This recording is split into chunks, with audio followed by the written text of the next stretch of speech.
Information overload is something we all suffer from right now, right? We have our smartphones that are sending us emails. We have kids who are telling us what they did that day. We have colleagues who are calling us, and we have social media and Facebook, and the amount of information that comes into our lives every day is just overwhelming.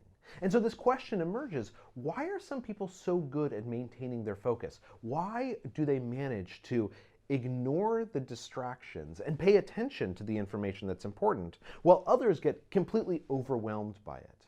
Well, it turns out that psychologists have studied this quite a bit, and what they've discovered is that there's this condition known as information blindness. Much like snow blindness that occurs when there's too much snow and you look at a landscape and you can't tell the trees from the hills, information blindness emerges when there's too much information and we can't tell which parts of it are important and aren't.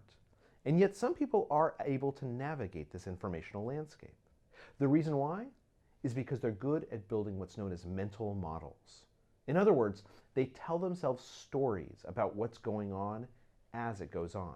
In fact, one of my favorite examples of this was a Qantas air flight that occurred a couple of years ago, where mid-air there was a huge accident. One of the engines essentially exploded and ripped a huge hole in one of the wings. And yet the pilot was able to land that plane safely because at some point he just started thinking of it as a Cessna.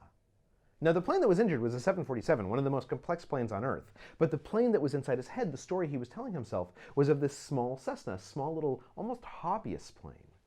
But by telling himself a story about a Cessna, about what was going on, by giving himself a mental model to decide which pieces of information to pay attention to and which to ignore, he had some way of maintaining his focus. And as a result, they landed, hundreds of people were saved, and the worst mid-air disaster in modern history had not one casualty.